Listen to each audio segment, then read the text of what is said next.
Daylight time.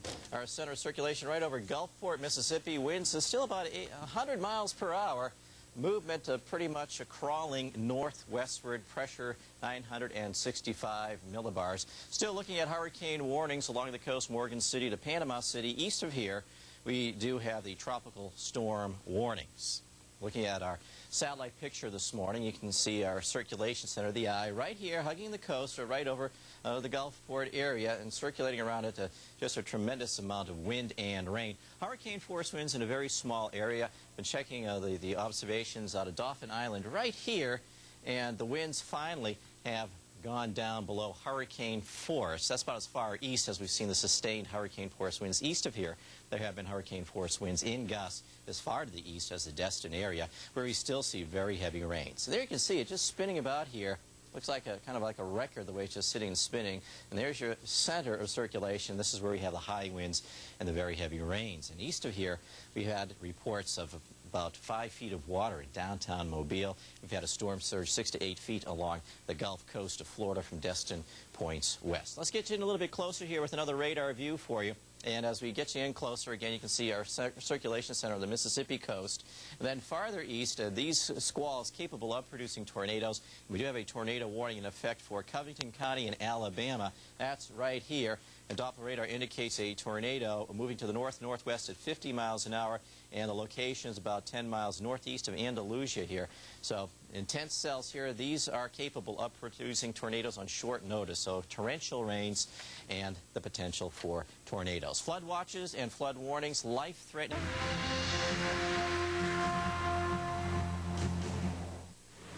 This live picture from Gulfport, Mississippi shows a fear about Hurricane George coming true. The high winds and the heavy rain over a long period of time. George made landfall in Mississippi. Now its slow movement is allowing rain to collect to potentially dangerous flood levels. And at least 4 states could feel the effects of Hurricane George. Good morning. Welcome to the special edition of Weather Center. I'm Rick Griffin, and I'm here with Dr. Steve Lyons, our hurricane expert, and we'll get his analysis of Hurricane George in just a moment. First, let's take a look at the current position of George, basically hugging the Mississippi coastline at 30.4 north and 89 degrees west. Top sustained winds about 100 miles per hour, and George continues to drift to the northwest, aggravating the already very heavy amounts of rainfall that have come down with George so far. One aspect of the storm. Pressure now continuing to rise fairly steadily, 967 millibars. On to our hurricane warnings, just to review those very quickly, from Morgan City in Louisiana to Panama City in Florida. Well, we'll continue to cover Hurricane George locations all along the Gulf Coast. This time we're going to go live to Jim in Gulfport, Mississippi, and Bill Keneally in New Orleans, Louisiana. Jim, let's go to you first. Hey, Rick, we continue to get these howling winds out of the west, mainly tropical storm force, but of course what has been the story this morning has been the relentless rain. I mean, it just continues to absolutely pour. You can see I'm basically standing in a pool of water here. I'm surrounded by water, and there's a Wendy's, which is about 2 doors down from me, which is completely surrounded by about a foot of water. So we've had very, very heavy rain. In some estimates, it's been anywhere from 15 to 20 inches. Now, as my cameraman, Blair Carper, pans around, you can see what's going on around here with this wind and rain and some of the damage that's already been felt as a result of that. And I will tell you 2 things. Number one, I have seen many National Guard vehicles go south on Highway 49, which is exactly the highway I'm standing in front of. So they're heading down toward the beaches.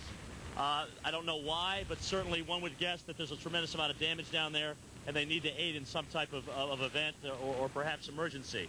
Number 2, the curfew, which was supposed to end tonight at 6 o'clock, will be continued until 6 o'clock tomorrow morning. So folks cannot get out on the roads. Let me show you some of the recent pictures that we've just gotten off of the coast. This is down in near Gulfport in Biloxi, Mississippi. And what is, I guess, most clear here is the tremendous wave action, the water, the rise in the water as a result of the surge. Remember, this is east of where the center has come ashore.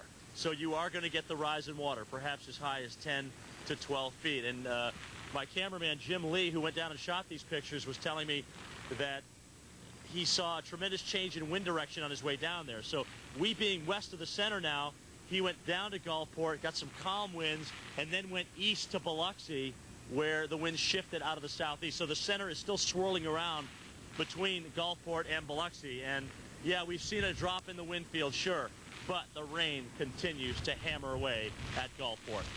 Let's go to Bill Keneally now in New Orleans for a live report. Bill? Well, thank you, Jim. We continue to have some of that hurricane ambiance here in the Big Easy as well. You can hear the dull moaning roar of the wind behind me. And speaking of that wind, it's a northwest wind, thankfully, so we did not catch that dreaded surge off of the Gulf of Mexico. However, that said, there's still some very high waves whipping ashore on the south end of all the area lakes, including Lakes Pontchartrain and Lake Bourne. And because of that, a lot of roadways on those lakefronts are shut.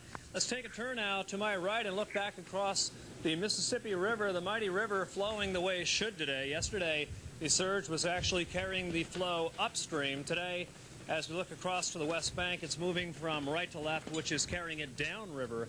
The Highway 90 bridge is visible at times, though. Sometimes we're only catching glimpses of it, and these winds are howling, by the way. They're on the order of 40 to occasionally 55 miles per hour. So, Rick, the power's still out across a fair amount of the area. There's still a curfew imposed. And, again, the bridges are shut, including the Pontchartrain Causeway, as well as all the interstate bridges. So there's no timetable on when things are going to get back to normal here in the city. All right, that's Bill Keneally in New Orleans, Louisiana. Thanks for that report, Bill. Well, although Louisiana escaped the brunt of Hurricane Georges, New Orleans mayor says what damage there is makes it necessary to continue the mandatory curfew. We remain under a mandatory curfew, and our shelters remain open, and we're not allowing people to leave. All of the main roadways into the city remain closed because we still have gusts, we still have rain, and since the storm apparently has slowed down or even stalled, it appears as though it's going to affect us throughout the day. We have downed trees, down power lines. We also have in the lakefront area, Lake Pontchartrain has come over the seawall, and the New Orleans Lakefront Airport, which is a airport primarily used by private planes, has some flooding and is somewhat underwater. And once again, that curfew will remain in effect indefinitely. Also in Louisiana, effective immediately, there's a dusted-on curfew imposed for Plaquemines Parish, from Myrtle Grove to Venice to West Bank. Down trees and power lines in that region, roof damage, electrical power is out. Outside the hurricane protection levees, there does not appear to be any damage to the levee system. Highway travel is not advised because of downed lines, and Louisiana highways 23 and 39 will remain closed for the next 24 to 48 hours, in addition to what you heard the mayor say there, that the major interstates remain closed in the New Orleans metropolitan area. Well,